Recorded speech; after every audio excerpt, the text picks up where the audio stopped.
दुर्गा पूजा कथा भाग एक। महिषासुर का उदय और देवी का आह्वान। भूमिका। सनातन धर्म में माता दुर्गा को आदि शक्ति कहा गया है।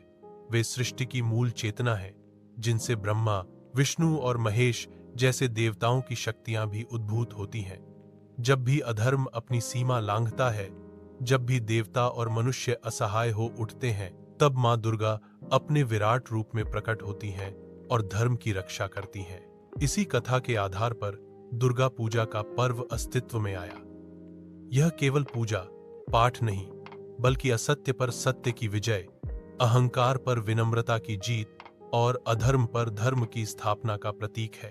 महिषासुर का जन्म और अभिमान। बहुत समय पहले दानवों की भूमि में एक असुर उत्पन्न हुआ, महिषासुर। उसका शरीर बलवान था और उसकी जन्म कथा भी विचित्र। कथा है कि उसका पिता रंभासुर नामक असुर था और माता एक महिषनी, भैंसिनी। इसी कारण उसके भीतर दो प्रकृतियां थीं, मानव और महिष, भैंस।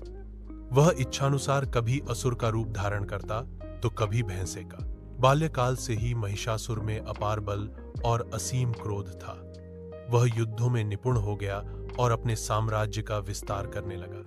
जैसे जैसे उसकी आयु बढ़ी, वैसे वैसे उसके भीतर विजय पाने की भूख भी बढ़ती गई। तपस्या और वरदान। महिषासुर ने सोचा, देवताओं को बार बार हराने के लिए केवल शक्ति पर्याप्त नहीं है, अमरत्व प्राप्त करना ही सबसे बड़ा उपाय है।